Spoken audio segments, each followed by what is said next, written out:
Hello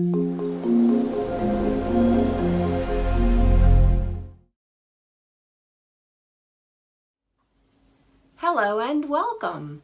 I'm Jenny Hall. Thanks for joining me for another card making tutorial. Today I have something really special to share with you. Last week was Teacher Appreciation Week, or Staff Appreciation Week as my son's school called it. So I created a special card as a thank you for all of the staff in his room.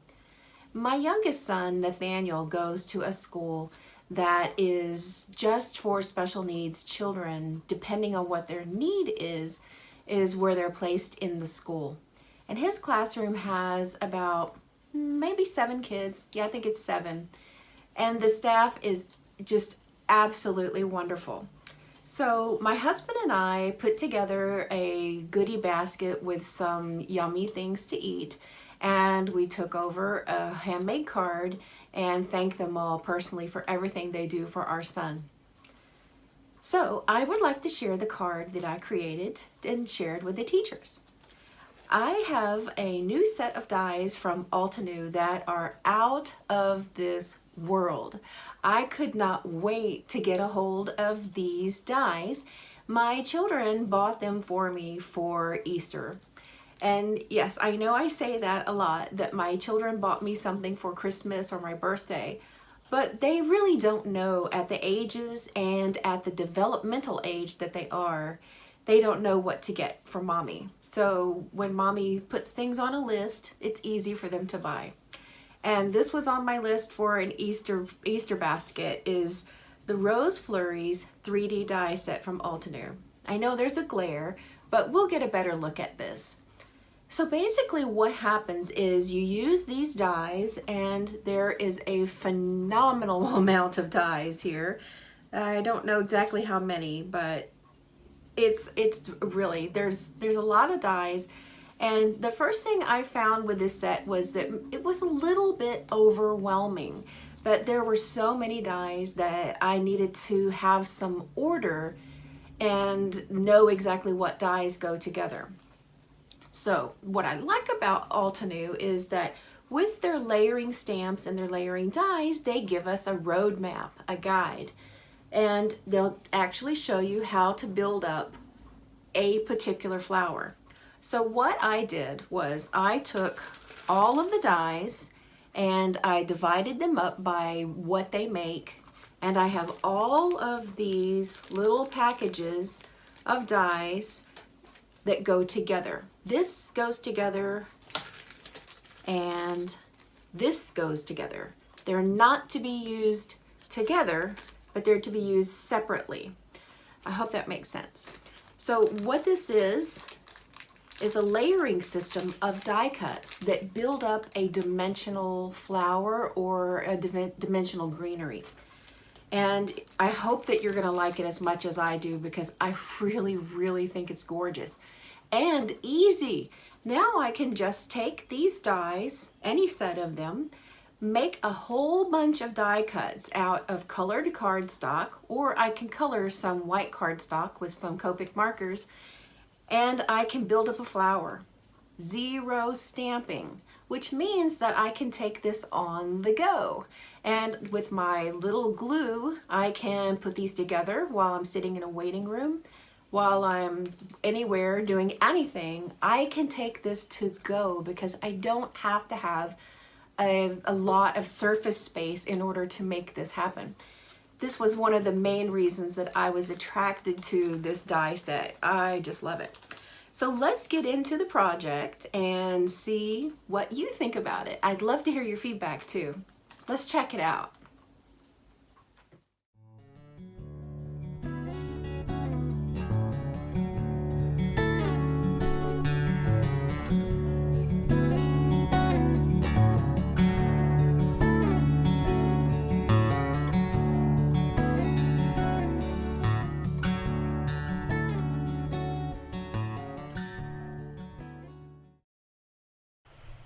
Here is a look at the packaging, and this is how the dies will come from Altenew. They're all on the back, and on the front is a road map that tells you exactly which dye goes together to form which flower, and it tells you which order to have them in as well.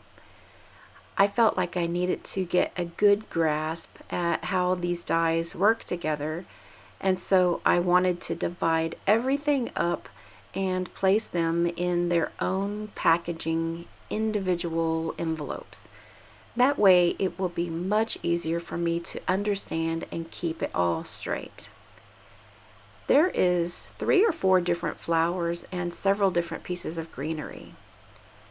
Very beautiful, very beautiful. So what I did was I took the time and divided them all up, and you can see here that there's so many different objects that it creates. In fact, here is a look at the large leaf. It's only 2 pieces, and look at what it creates. It's just so pretty. So let's start out by making one of the large flowers. I guess this is a rose. And the one thing that I had trouble doing was coming up with 4 colors of the same shade of cardstock in varying degrees. So I had the idea to take a C4 Copic marker, which is a cool color, and I cut the second and the third out of the same color cardstock. But by adding that marker on top, it gives just enough darkness to where it's not the same color repeated twice. So that's a little tip that if you are in need of trying to match up cardstock pieces.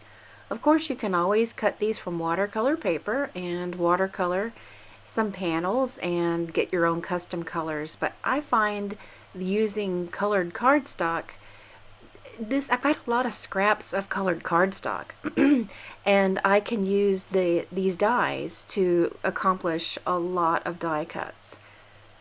Using my Nuvo Precision glue pen, it has that little metal ball bearing at the end, and the glue doesn't come out until I touch it down to the paper. So that was really nice small bits of glue. I want to create a background for these roses, and I'm using the card base. This is just a thick white card, very heavy cardstock, not watercolor paper. So I've used the distress crayons to scribble onto the paper, give it just a little bit of squirt of water, and then used my finger to push around the melted colors. This will give me some kind of backdrop that is dimensional without taking away from the beauty of these floral die cuts. Now I'll be using regular liquid glue to adhere some of these pieces down, and then some of them I will add some double-sided foam tape to raise them up so that it does look like a bit of a more dimensional bouquet of roses, or this could look like what they would look like in nature, I guess. I'm just picturing roses because I've got my rose bushes are all starting to bloom now, and I'm getting lots of inspiration. These die cuts can also be clipped apart and put together in different ways. I'm finding all sorts of ideas for using them. I'm using a sentiment that I already had created and slipped back down into the stamp case for Altenews Enchanted Iris, and it fits so very well in here. Now I'm adding a few sparkly sequins, and the inside of the card will just have some little hand-drawn accents to keep it very, very simple. This gives something on the inside without taking away from the front. I hope that you were inspired by this project to create something new in your own crafting. The distress crayons are not new on the market, but they're new to me, and I really like using them. I think I can get my kids crafting by coloring them on paper, giving it a little squirt, and then using their finger to mess it around. It makes a good fun background for me, and I enjoy using them. The Rose Flurries 3D dies are amazing, and I can see so many different possibilities. Last week I shared a project made with the Arteza holographic glitter with a sneak peek at how those dies can be used. And again today you see a detailed demonstration on exactly how I organized and kept it all set up. And I am really excited to just use all the color possibilities. You can use any cardstock that you like or color some cardstock yourself with your own custom colors. It might be a little difficult to find 4 shades of yellow that you feel will make a dimensional rose. So I can see using some markers and making it on my own and coming up with some really fun color combinations. Thank you so much for joining me today.